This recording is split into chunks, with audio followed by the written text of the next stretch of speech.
Sir post. ஏமா உங்க பேர் தானே தேவானி அம்மா? ஆமாங்க.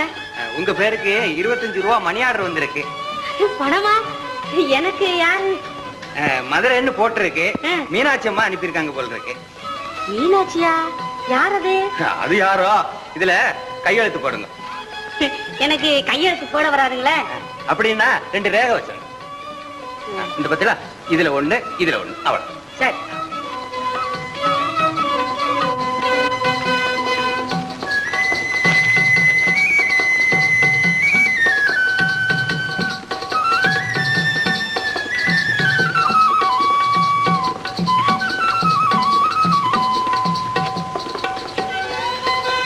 இது என்ன எழுதியிருக்கு, படிச்சு சொல்லுங்க.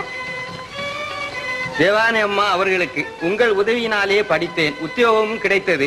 நான் வாங்கிய முதல் மாத சம்பளத்தில் 25 ரூபாயை அனுப்பியிருக்கிறேன். இப்படிக்கு மீனாட்சி. மீனாட்சியா? அட விசுவாசம் உள்ளவளே. அப்புறம் அதோட என் கிஸ்ஸையும் அனுப்பி இருக்கிறேன். கொடுங்க. பாத்தீங்களா? என்ன சும்மா போற? கிஸ்ஸ கொடு. என்ன கிஸ்ஸா? என்னமா இது அநியாயம்? பணத்தையும் அனுப்பிச்சு கிஸ்ஸையும் அனுப்பிச்சிருக்குதே. பணம் தானே கொடுத்த, கிஸ்ஸ கொடு. கிஸ் நான் தரதா? ஐயோ. என்னங்க என்னங்க இந்த தபால்காரையா கிஸ்ஸ கொடுக்காம போறாருங்க. கிஸ்ஸா? என்னது? இந்த பாருங்க. 25 ரூபா அனுப்பி இருக்கிறேன். அத்தோடு கிஸ்ஸையும் அனுப்பி இருக்கிறேன். இப்படிக்கு மீனாட்சி. இதுக்குதான் பொம்பளைங்க படிக்கணும்னு சொல்றது. நீ படிக்கவும் இல்ல, பட்டணக்கரையில பழகவும் இல்ல. என்னங்க கிஸ்ஸுனா முத்தம்.